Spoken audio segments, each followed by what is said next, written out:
Yo, what's up guys? It's Noah here, and in today's video, I'm going to be talking through some player props I like over on Prizepicks for the Week 10 NFL slate for Sunday. We're going to break down 4 plays that I like for the Sunday games. I got a big slate. I think it's like 10 or 11 games on Sunday. We do have a game, I think it's in Germany, between the Panthers and the Giants, so there's an early game. Don't have any plays for that one, but I got 4 plays for the main slate of games, and we're going to break down these plays, guys. We're going to share why I like them. So before we do get started, make sure you guys hit that like button down below if you do enjoy these Prizepicks videos. Make sure to hit that subscribe button if you have not yet. And if you guys are new to Prizepicks and if you don't have a Prizepicks account, be sure to sign up, use promo code NOAH, and when you sign up for Prizepicks with my promo code and place your first lineup, you'll get $50 in promo funds instantly added to your account. So you don't have to put in a big deposit. If you just want to put in, let's say $10, which I think is the minimum, you sign up, make a deposit, put $10 in, use that code NOAH. Place your first lineup, put a $5 lineup in. Even if you lose that $5 lineup, Prizepicks is going to give you $50 in promo funds that you can use to play additional lineups, and any money you win off those, that's credit that you can withdraw if you want to do so. But be sure to go check out Prizepicks, guys, and again, use that promo code NOAH when you do sign up.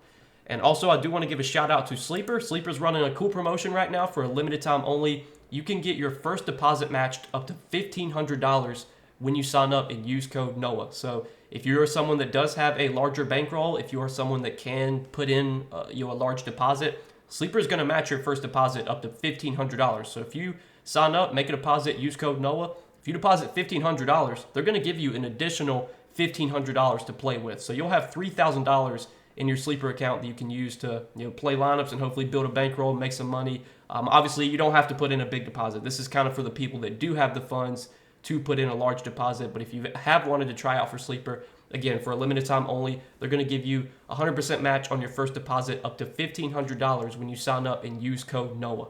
And for those of you that don't know what Sleeper is, they're a DFS pick'em app, very similar to Prizepicks. You're just picking more or less on projections, player projections. You're building out your entry. You can make up to an 8-pick entry on Sleeper. You can win up to 100x your money. And Sleeper does allow you to mix and match sports, so you can do NFL, NBA, college football, college basketball, whatever you want. Sleeper does offer like a lot of the major sport markets. So go check them out, guys. Get that deposit bonus, and again, sign up and use code NOAH when you do. So that way, again, you do get that deposit bonus. But yeah, we got some props to talk about for this Week 10 NFL slate. 4 plays for Sunday. Let's go ahead and break them down, guys. So the first prop that I'm liking for Sunday is going to be a Taysom Hill prop, and I'm liking Taysom Hill for more than 16.5 receiving yards. So the Saints are super injury depleted right now. They're coming into this game missing a ton of guys. So Chris Olave is out for this game. Cedric Wilson's out for this game. Bub Means is on IR. Rashid Shaheed is out for the season. I think they have some running backs that are injured too. Jamal Williams is questionable. He's probably not going to play. He may not play. Keandre Miller's on IR. Like, the Saints are probably one of the, if not the most, injury depleted team in the NFL right now. So they're just kind of having to come up with guys that can, that can play. And Taysom Hill, we know, is a player that can play. Like, he can throw the ball, he can run the ball, they can move him all over the field. He can line up at tight end, he can line up as a wide receiver, he can play quarterback, he can carry the ball, like he can get, he can line up as a running back. The Saints are going to use Taysom Hill in a variety of ways. And last week, after Chris Olave got injured, so Chris Olave didn't play many snaps last week. He only played 8 snaps before leaving with injury. After Chris Olave got injured, we saw the Saints really use Taysom Hill as a pass catcher. He had 5 targets, got 4 catches for 41 yards. He's gone over this receiving yards line now in back-to-back games. We're starting to see them use him more as a pass catcher, as a tight end, as a wide receiver. And he's a guy that the Saints love. I mean, they play him everywhere. They use him all over the field. And now that the Saints do have Derek Carr back, I think their pass game is going to be a little bit better. Now, they're still, they're super injury depleted, so it's not like you're expecting the Saints to go out there and put up 40 points like they were at the beginning of the season. But I do expect them to be able to move the ball down the field better with Carr at quarterback. And we're just going to get Taysom Hill playing a bunch of snaps, probably playing with some wide receiver, probably playing some tight end. He's going to be out there running routes. 16.5 receiving yards. It feels really low for Taysom Hill here. There's a good chance he could be their leading receiver on Sunday. Their leading receiver will probably be Alvin Kamara, but there's a good chance that Taysom Hill leads this team in targets. He's going to be out there a ton, I think. So I do like him for more than 16.5 receiving yards here. Just think this line's too low for the role that he's going to have with so many guys out right now, so many pass catchers out for this Saints team. Like, you look at the other guys they have to catch passes. It's obviously Alvin Kamara, who's going to get a lot of opportunity out of the backfield. I think they went and picked up Marquez Valdes-Scantling just because they literally don't have anyone. They have Jermaine Jackson, who I don't think he's gotten a target this season. Mason Tipton has had a very tough time earning targets.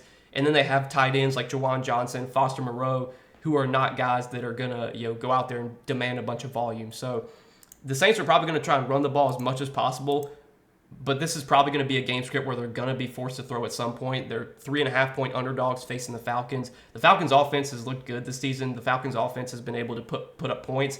So I definitely think this is a spot where the Saints probably get behind, going to be forced to throw. If Derek Carr is going to be forced to throw, he's going to have to throw the ball to somebody, and I think Taysom Hill could be the guy that he really looks to. So I do like Taysom Hill for more than 16.5 receiving yards as our first prop for Sunday. Next prop I like is going to be a fantasy score, and I'm liking Aaron Jones. We're going to take Aaron Jones for more than 15.5 fantasy score. If you can't take fantasy score for some of you that maybe don't play on Prizepicks, I also do like Aaron Jones to score a touchdown this week. I know touchdown props can be very, very tough to predict, but this does feel like a really good spot for Jones to get into the end zone. The Vikings are going to be facing the Jaguars this week, who, defensively, the Jaguars are not a good defensive team. The Vikings should have no problem moving the ball down the field against this Jaguars defense. So that's why I like Jones to score a touchdown, just because I think the Vikings are going to be in the red zone a lot. They're going to be in scoring position a lot. Maybe Sam Darnold gets all the touchdowns, but there's a good chance if the Vikings get near the red zone, you probably see Aaron Jones get into the end zone this week. But for fantasy score, you kind of get everything. Yards, you get points for that. You get yards or points for receptions.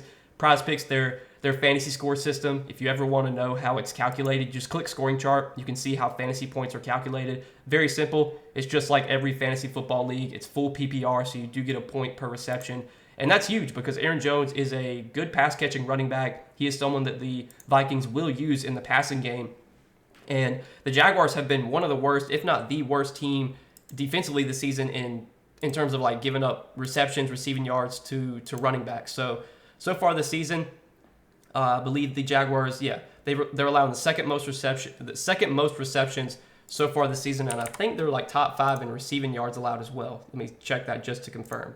Second most receptions and 4th most receiving yards. So I definitely think this is a spot where Aaron Jones could have success as a pass catcher too against this Jaguars team, but he should also have a success on the ground.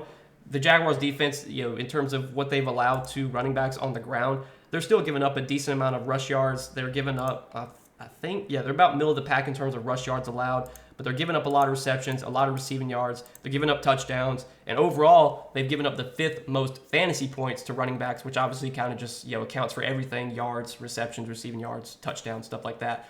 So really good spot here for Aaron Jones. The workload's been great. He's been playing a ton of snaps. He's been playing like 75% of the snaps most weeks.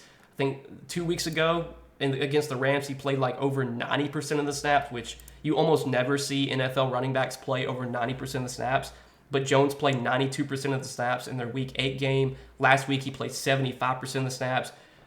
Like, the Vikings don't really have a backup running back they feel confident giving touches to. Ty Chandler didn't even play last week. They actually used Cam Akers as their backup running back. He got 16 snaps. Cam Akers, so far in the NFL just hasn't turned out to be much of anything. So I'm expecting a big workload here for Aaron Jones. It's a great matchup. It's a great game script too. The Vikings are big favorites in this game. Jones has possibility to get like 20 touches here. He could get easily 17, 18 carries, 4 or 5 catches. Like, he's got 20 plus touch upside. It's a great matchup. It's great.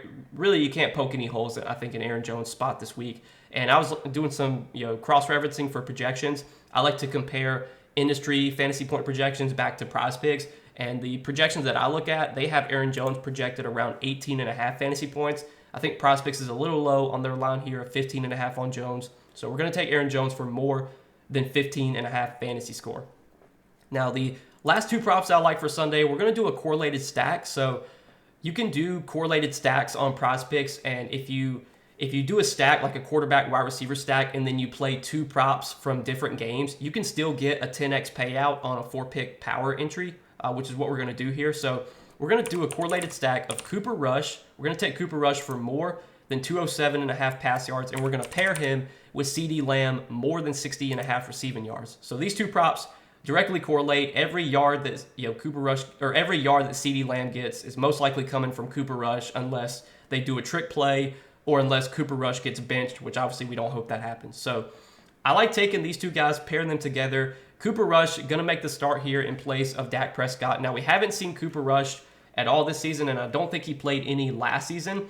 But I want to say 2 seasons ago, back in 2022, Cooper Rush did actually start 5 games because Dak was injured, and he was not bad like as a starter. So in the 5 games that Cooper Rush started in 2022, he had 235, 215, 223, 102, and 181 pass yards. So he went over this line in 3 out of 5 games. He did start a game in 2021 against the Vikings and had 325 pass yards. And then if you look at what CeeDee Lamb did in those games with Cooper Rush, CeeDee Lamb in those games with Cooper Rush had 112, 75, 87, 97, 53, and 68 receiving yards. So over the last 3 years, Cooper Rush has started 6 games, and in those 6 games, CeeDee Lamb went over his receiving yards line in 5 out of 6. Cooper Rush went over his pass yards line in 4 out of 6. The Cowboys coming into the season were expected to be a very pass-heavy offense, and with Dak Prescott at quarterback, so far they have been like one of the most, I think, if not the most pass-heavy offense in the league. Obviously, we're going to probably expect their pass rate to lower with Cooper Rush at quarterback, but if you look at Cooper Rush's props this week, he still has a 35 pass attempts line.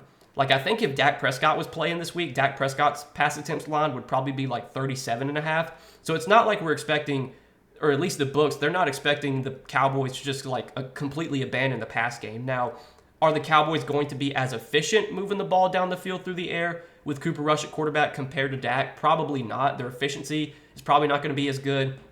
But I still think these lines are low. I think the market is definitely undervaluing Cooper Rush a little bit. I don't think Cooper Rush is just like some scrub. Like, I think Cooper Rush is a decent NFL quarterback, and he showed that when he could get starts a couple seasons ago, like he could put up good games, and he was targeting CeeDee Lamb a lot in those games. Like, if you look, CeeDee Lamb was getting like 8 targets. He got 8 targets in every game that he played with Cooper Rush over their last 6 games. So I think we're going to see plenty of targets for CeeDee Lamb. This is probably going to be a game script where the Cowboys are going to be playing from behind. They're 7-point underdogs at home.